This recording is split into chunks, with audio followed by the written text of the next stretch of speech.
If you've ever had a day where your brain feels like it's actively working against you, where you wake up and before your feet hit the floor, you're already arguing with yourself, I want you to try something right now. Think of the last thought that stressed you out. Not the whole situation, just the thought.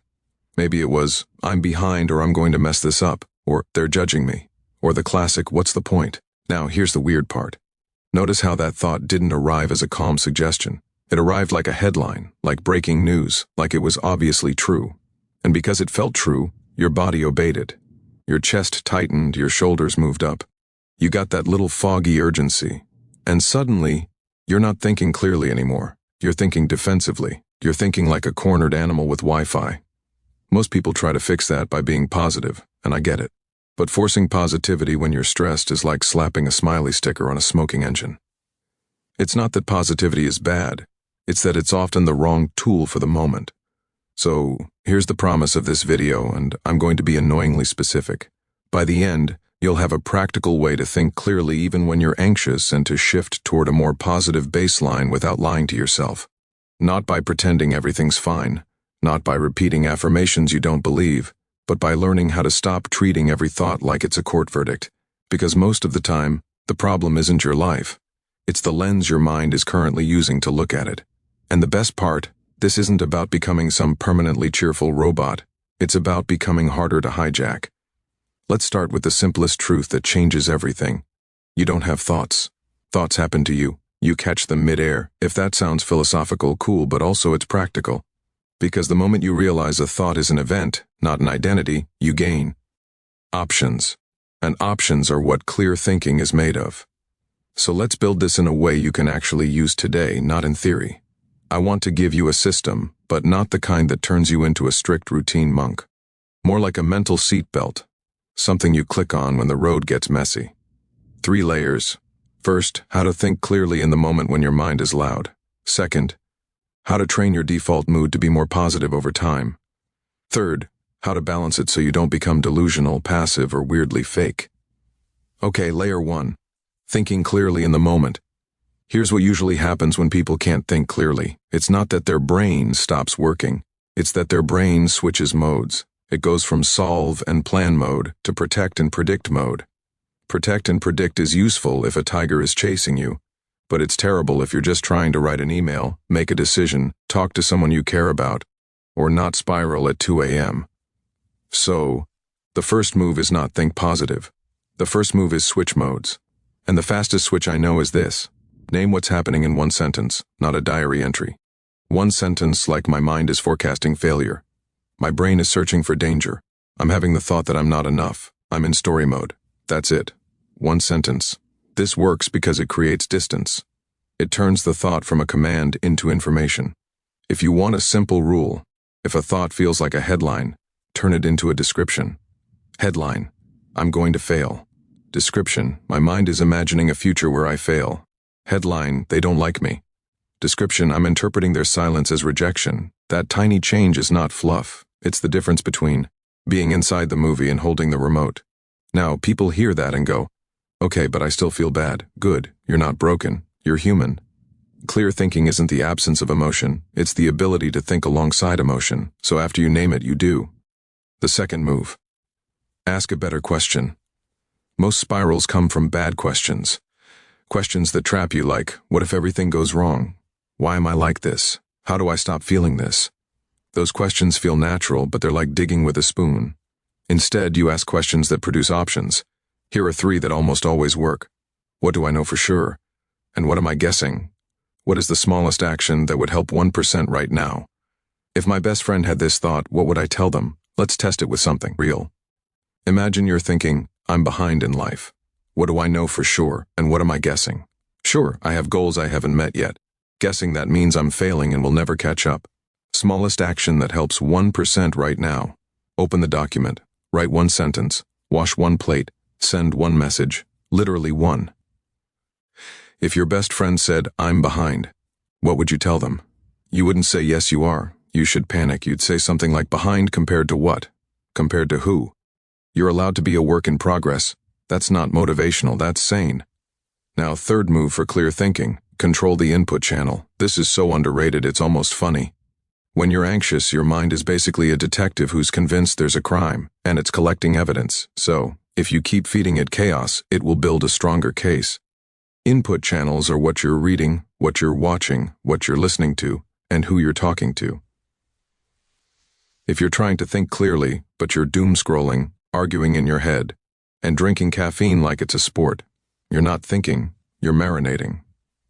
So, here's the practical version. When you notice you're not thinking clearly, reduce stimulation for 5 minutes. 5. No phone, no music, no extra tabs, just you, a glass of water, and a blank minute.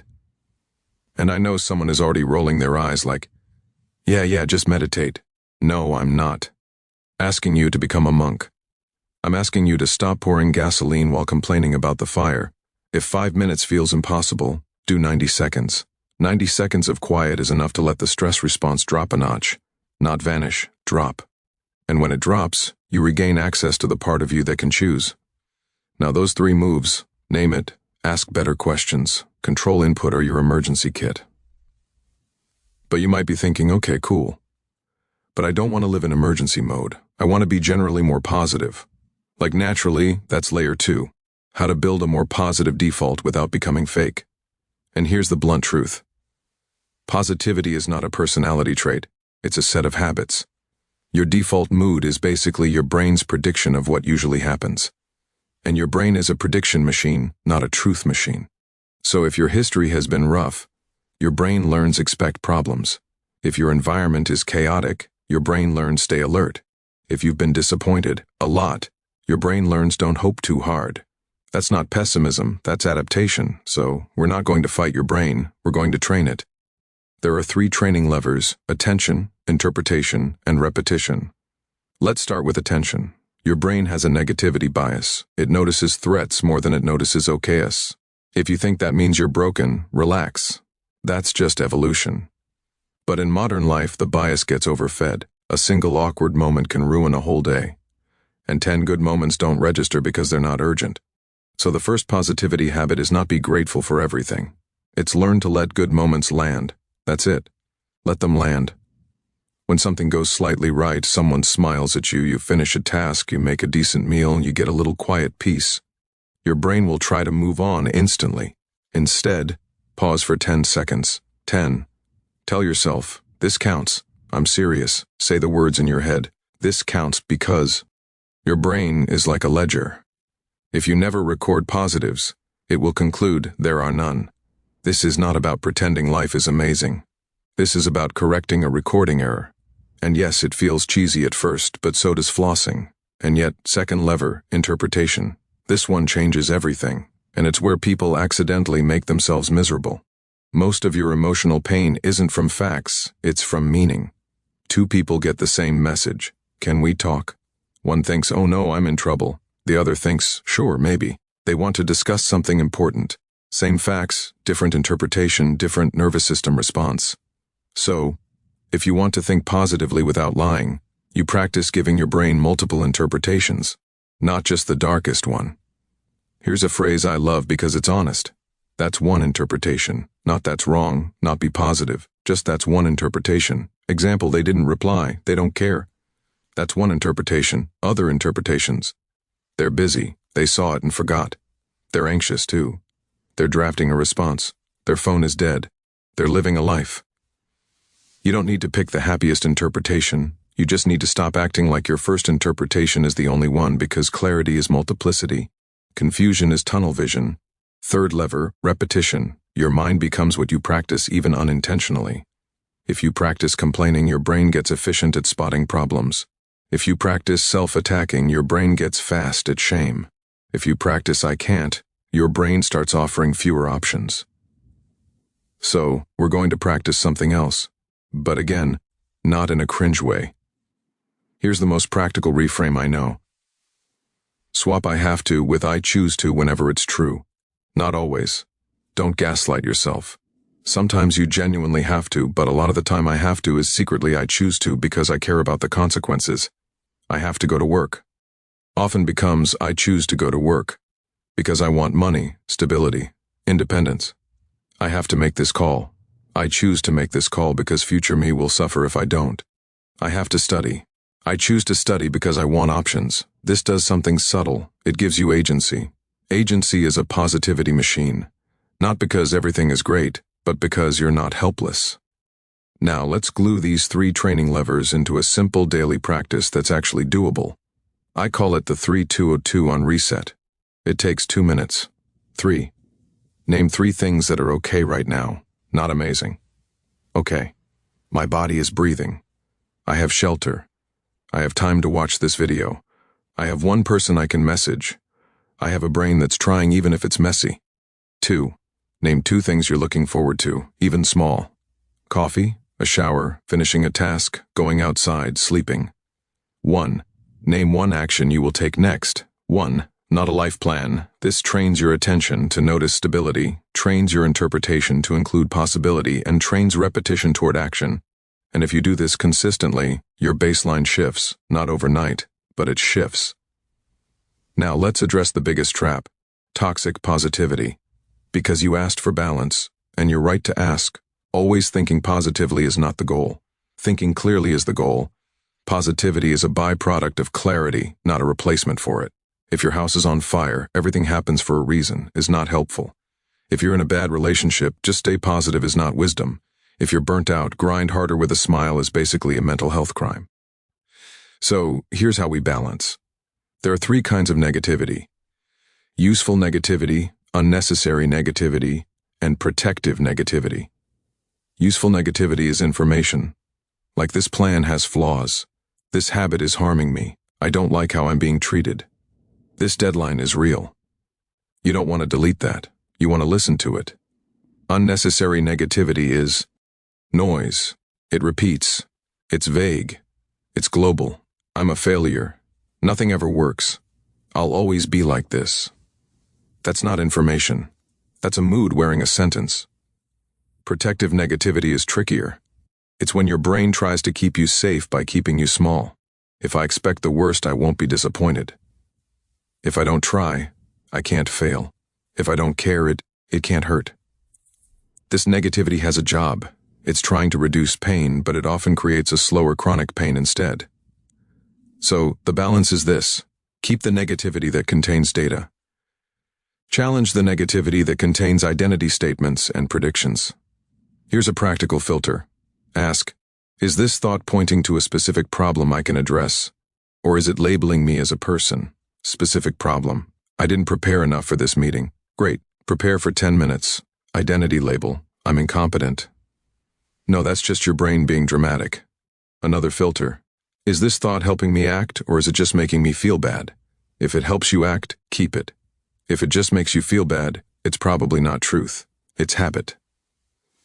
Now, I want to get very real about something. Some days you will not feel positive, period. And if you make positivity the requirement, you'll fail the requirement, and then you'll feel worse, and then you'll decide you're broken. So instead of aiming for positive, aim for constructive. Constructive means, what's the next helpful step? What's the honest perspective that doesn't destroy me? What's the kindest true thing? Kindest true thing. That phrase is gold, because sometimes the harsh true thing is also true, but it's not useful, and sometimes the kind true thing is also true and it actually helps. Example, harsh true thing, I wasted a lot of time. Kind true thing, I've been coping and now I'm ready to adjust. Both can be accurate. One leads to action, one leads to shame. And shame is not clarity. Shame is fog. Now, I want to give you something you can use when you're in the middle of a spiral, like mid-spiral, like you're watching your mind run and you can't catch it. This is my favorite practical technique. It sounds too simple, but it's sneaky, powerful. It's called zoom in, zoom out, zoom in. What is the next physical thing in front of me? My feet are on the floor, my hands are on the table. I can feel my breath, I can see the wall, I can hear a fan. You're grounding in reality, not in story. Zoom out. Will this matter in 5 days, 5 months, 5 years? Sometimes yes, sometimes no. But the point is you break the illusion that this moment is the whole universe. Then you choose a small action. This works because anxiety shrinks your world to a single point. Zooming restores perspective. Now, let me show you how this plays out in an actual scenario. Let's say you're about to do something that matters to you. Post a video, send a message, Apply for a job, start a project, and your mind goes, "This is going to flop. People will judge you, you're cringe." First, name it. My mind is predicting humiliation. Second, better question. What do I know for sure, and what am I guessing? Sure, some people might not like it. Guess it will be humiliating and ruin my life. Third, multiple interpretations. That's one interpretation. Other interpretation, it might help someone. It might be average. It might be decent. It might be a stepping stone. Then zoom in. I'm sitting here with a screen. I can hit upload. Then one action, fix the thumbnail. Write the first line. Press publish. Notice we didn't become delusionally confident. We became operational. That's the real secret. Clear, positive people aren't always hopeful. They're often just consistent at returning to the next step. Now, we should talk about the thing nobody wants to admit. Your thinking is heavily influenced by your physiology. If your body is wrecked, your thoughts get darker. That's not weakness, that's chemistry. So if you want clearer and more positive thinking, you need a few non-negotiable basics. Not perfect, just basics. Sleep, food, movement, light, connection. And I know this is where people tune out because it sounds like a wellness poster, but let's frame it differently. These are not self-care tips. These are brain settings. If you sleep 5 hours, your brain's threat detection gets more sensitive. If you don't eat enough, your brain interprets everything as harder. If you don't move at all, your stress hormones have nowhere to go. If you don't see daylight, your mood regulation gets weird. If you isolate, your mind becomes the loudest voice in the room, and your mind is not always a good roommate. So, here's the practical version you can actually do. If you feel mentally messy, ask, have I slept enough? Have I eaten something with protein? Have I moved my body for 5 minutes? Have I seen sunlight today? Have I spoken to a real human recently? If 2 or more are no, your brain is not malfunctioning, it's under-resourced. Fix the resources before you fight the thoughts. Now let's talk about positivity, but the honest kind. Honest positivity is not everything is amazing. Honest positivity is, I can handle this, and I can learn. And this isn't the end of the story. It's resilience, not hype. So how do you build resilience? You collect evidence that you can survive hard days. This is huge. Your brain believes what you prove, not what you repeat, what you prove. So start proving small things to yourself. Keep tiny promises, not life-changing promises. Tiny ones like, I'll drink water, I'll clean 1 surface, I'll walk for 10 minutes, I'll do 1 page, I'll reply to that message. Every time you do, you're telling your brain, we do what we say. And when your brain trusts you, it relaxes. When it relaxes, it thinks clearer. When it thinks clearer, it feels more positive. This is why people who are consistent with small actions seem mentally strong. It's not magic, it's accumulated trust. Now one more thing. Your inner voice matters, not because you need to. Talk to yourself like a Disney character, but because your inner voice is the atmosphere you live in. If your inner voice is constantly sarcastic and mean, you're living in emotional pollution. So, here's a balanced way to change it without feeling fake. Stop talking to yourself like you're your enemy.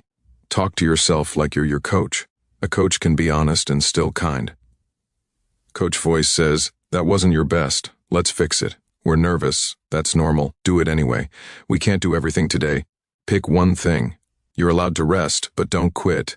Enemy voice says, you always mess up. Everyone is better than you. Why are you like this? One leads to action, one leads to collapse. And if you're like, but I've been talking to myself like an enemy for years. Yeah, a lot of us have. So start small. When you catch the enemy voice, don't try to replace it with I am perfect and radiant. Just replace it with neutrality. Enemy voice. I'm so stupid. Neutral. I made a mistake. Enemy. I'll never get it. Neutral. I don't get it yet. That word yet is like a little door. Now we've covered how to think clearly in the moment, how to train positivity over time, and how to balance it. But I promise something that genuinely works. And I want to give you a final structure you can carry around like a mental map. It's called the 4 circles. Circle 1. What you can control.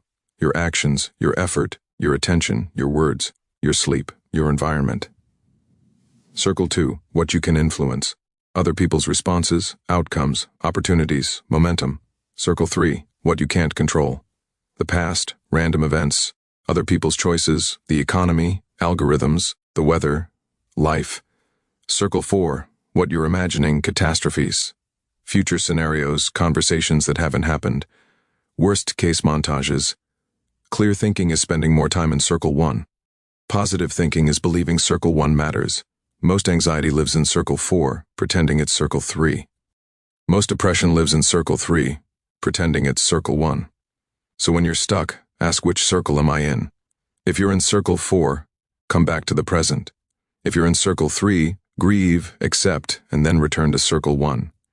If you're in circle 2, take one influence action and release the rest. If you're in circle 1, great, do the next step.